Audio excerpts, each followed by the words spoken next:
Achim Steiner, Administrator of the United Nations Development Programme, UNDP. Welcome to Al-Arabiya, sir. Thank you very much. I'd like to start by discussing the SDGs. With only 7 years remaining in the implementation of the SDGs by the year 2030, only 15% of the SDGs targets are on track to being achieved. Are you optimistic for the next 7 years? And what is the most urgent problem to tackle, in your opinion? Is it finance? Is it creating the will to implement? What is it? In answering that question, I would prefer the term realistic. I think if you think back to the year 2015, when the world adopted here in New York at the UN General Assembly, the 2030 Agenda, the Sustainable Development Goals, nobody anticipated a global pandemic. Nobody anticipated that the year 2023 would be a year in which conflicts and wars around the world would be larger than at any time since 1945. The number of displaced people, the refugees, and on top of that now an economic and financial crisis. So from that point of view, I think we have to acknowledge that we have suffered a number of setbacks. We are not on track to meeting the targets and timelines for these Sustainable Development Goals. But I am hopeful for the future because, in fact, even in these difficult times, there are countries who have advanced in certain goals. There are countries who have achieved a great deal, even and against all odds, one could say. But overall, the balance sheet is very sobering because we have more poverty, we have more hunger, and yes, we have a long way to go to meet those goals. If I ask you which countries in my region, in the Middle East, are actually acting and implementing?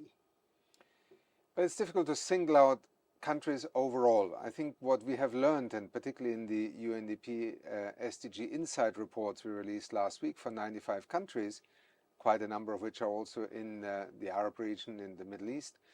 These are countries that usually have more effective institutions, that have invested, for instance, in digital public infrastructure, that have effective and inclusive health systems, and that also, and this is the big difference, frankly, that goes beyond the control of a country, have the financial resources.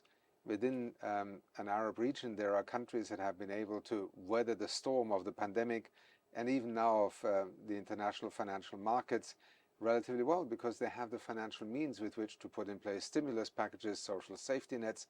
Other countries in the region have had a terrible time. More poor people, more hungry people, because government fiscal budgets are exhausted and debt levels are so high, and interest payments now lead to some countries having to spend more on servicing their debt than actually investing in education. And that's why you will see across the region a big contrast. Add to that the fact that there is enormous conflict. A country like Yemen, UNDP has produced an analysis recently that the 8 years of war, of conflict in Yemen, have set back Yemen by more than 20 years in terms of its development, 2 decades. So this is the harsh reality of multiple drivers, but also very different circumstances defining a country's ability to respond. Some SDGs have actually regressed since the goals were set in 2015. Which ones are these, and what are we doing about them? Again, let me preface for a moment, in the United Nations we have a habit of adding up the data for 193 countries, then we divide them by 193, and inevitably the averages are often lower than some of the better performing countries. So I think it is important to always say averages can mask a lot of different pathways and policy choices. But I think what is for us most troubling is the increase in poverty. Clearly out of the pandemic, but particularly right now also, with governments not being able to invest public funding and financing in economic recovery, we are seeing the number of unemployed, the number of poor people increasing. Hunger has increased significantly, driven particularly by war and conflict. But we have also seen setbacks in, for example, gender equality. It is quite concerning that there is a regression in basic rights, in the ability of access to education for girls. I think from a perspective of developing in the 21st century a society in which men and women have the ability to pursue an education, to be engaged in the labor market also as equals, as free agents, so to speak, I think here we are seeing also regression, and that sometimes has to do with political reactions. We see political polarization, more conflicts, sometimes radicalization also in the political arena in many countries, and this is dividing societies. So also a lot more division, a lot more uncertainty and insecurity. Increased international cooperation and support for developing countries, especially the most vulnerable of them, is badly needed at this time. In what ways can these countries be supported? I think if I may first of all refer to the Secretary General's clarion call to come to New York this year and embrace the SDGs as still the agenda for the world to move forward together, because it is an agenda that is premised on the fact that countries will cooperate with each other. Otherwise, these challenges, be it poverty, hunger, cybercrime, pandemics, climate change, are simply not manageable. So out of New York must come a very clear signal, but the Secretary General has also put forward an SDG stimulus plan in which he calls for an annual investment of $500 billion, not in grant funding only, but in reducing the cost of borrowing, in dealing with the debt problems and interest payments, and also injecting more liquidity in the international financial system. Is it doable? Absolutely. And let me just remind people that often talk in moments like this that there is no financial possibility. We live in an era where the world has over $450 trillion in wealth. We have more money than we know how to invest and how to spend right now. The difficulty is that we actually only need about $3 trillion, that is the latest estimate through the G20 study, to get the SDGs back on track. That's $3 trillion in a world with $450 trillion. So some people might say, well, this is a very generic way of comparing it, but part of this is the ability of the wealthier nations, the emerging economies, the industrialized countries, at this critical moment to invest in the recovery of poorer countries. We cannot afford a world in which 4 or 5 billion people live in countries that are divergent in economic pathways, where more poverty, more inequality, and essentially more political tension will define the future. A nation that has no perspective and no future is simply paying all its funding into servicing international debt will sooner or later find itself in a default situation. We have over 45, possibly 50 countries right now, one step away from not being able to service their debt. The catastrophic implications of that were visible in Sri Lanka and in a number of other countries. So financing becomes a critical issue here. But more importantly, it is this notion that we co-invest in recovery. And on an African continent, today there are 650 million people without electricity. And yet when it comes to investments in renewables, in the last few years, we see only 2% of international investments actually happening on the African continent. This doesn't add up. It doesn't make sense. We have to change incentives. We have to create the right kind of regulatory framework. And on the African continent, we have to help countries accelerate their transition towards affordable access to electricity. It's the driver of development. The world leaders are expected to make national commitments to SDG transformation, which includes, of course, setting up of benchmarks to reduce poverty and inequality by 2027. What kind of commitments are you looking for? I think, first of all, it is this understanding that the SDGs are not just about developing countries. They're not only about others. They're about our own countries, my country in which I live, your country in which you live. But then also they are, if you want, a kind of pact amongst the nations of the world to invest in poverty reduction, in education, in industrialization.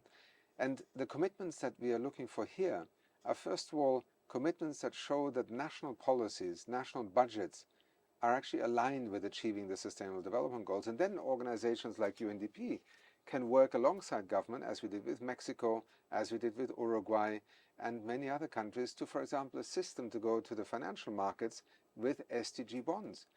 Billions of dollars with UNDP support have been raised by countries on the capital markets with Sustainable Development Goal bonds, and they're oversubscribed.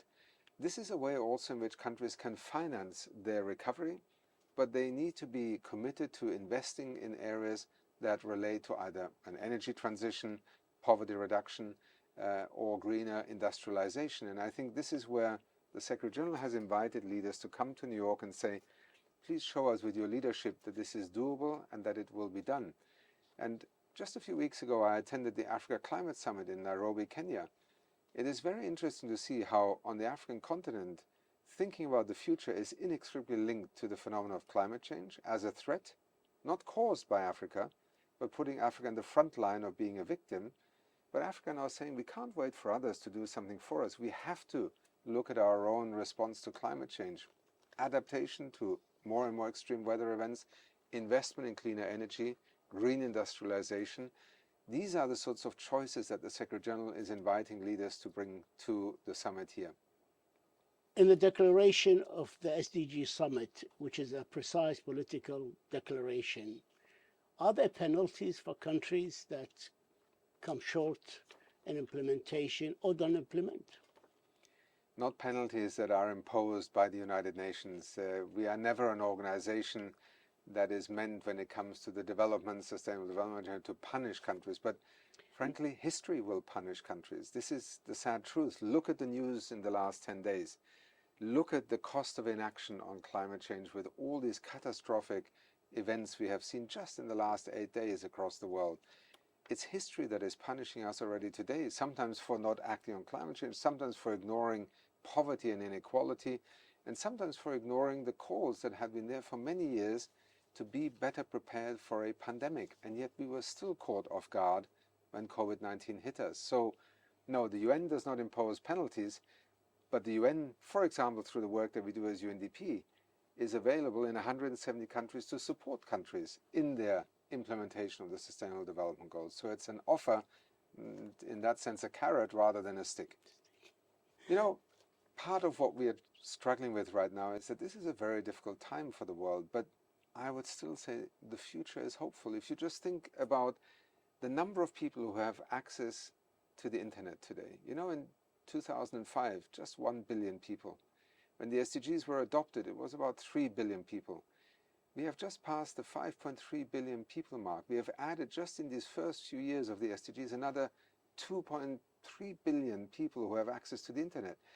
Anybody who knows what access to the internet means to women, to students who are able to pursue education, to businesses, you will realize next to access to electricity, access to digital technologies and platforms are the great drivers of development. So we have progress and we must invest in those areas because that's how we move forward. I would like to move now, if you allow me, to climate change, which is, again, it's part of development.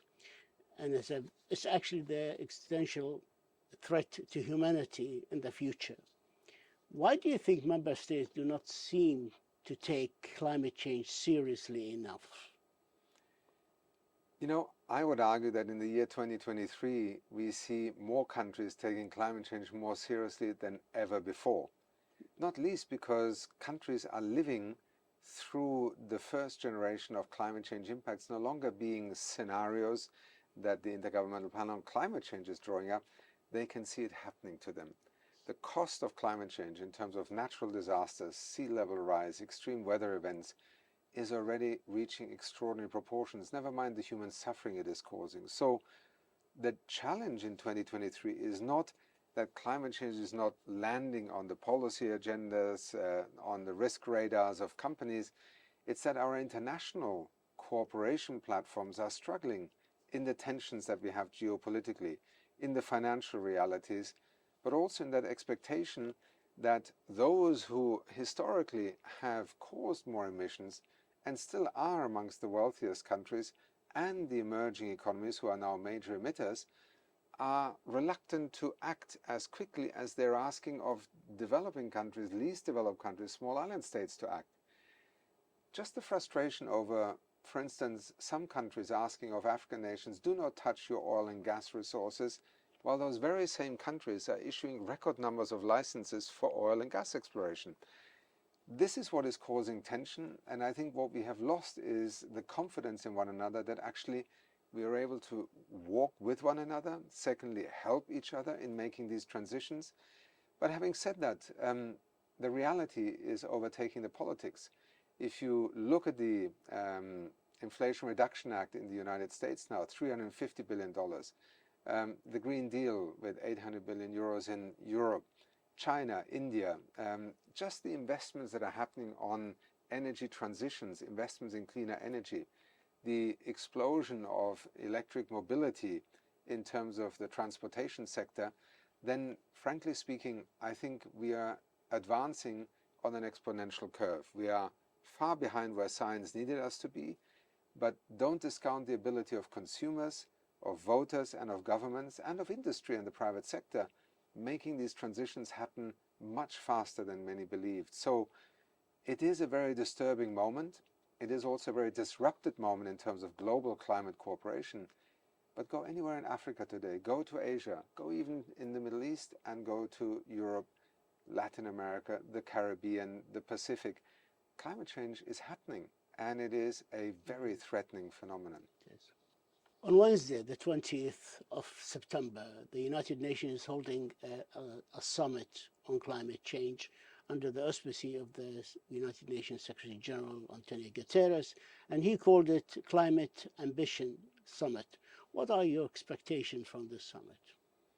Nothing less that anybody who sits at that table and wishes to address that summit is able to credibly demonstrate that a net zero pathway is part of the way that they have thought about their country, their business, maybe their city. Because all of us are now called upon to act with ambition. And I think what the Secretary General would like to have the world see at that summit is that there are a lot of countries and a lot of companies and municipalities and mayors that are actually leading with very strong ambitions. And again, we see very different patterns happening across the world. So in helping countries and companies and communities to come together at the United Nations, the spotlight is to be put on those who are leaders in making these transitions happen, not to point the finger at others, but rather to demonstrate to the world that it is doable, it's possible, it's affordable. The SG called them first movers and doers, which is a nice name. And history is full of those. Things always happen because somebody either has the idea or somebody is willing to try it out and others follow.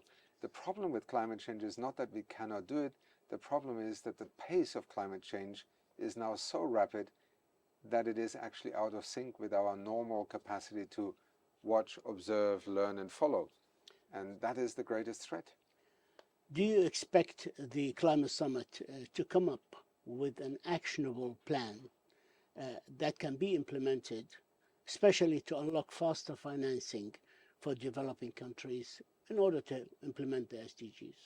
Well, I think the Climate Ambition Summit in itself is not going to produce a new separate plan. We have the Climate Change Convention, we have the Paris Agreement, we have the $100 billion commitment. I think what we are seeing is, first of all, how will countries and corporations invest themselves more? But obviously, the more that momentum is generated, the more we may also see additional finance being made available. The Secretary General has repeatedly called for a reform of the international financial architecture, and we have seen in the G20 some progress now on particularly giving the multilateral development banks more scope for financing and lending, and climate change will clearly be a key area.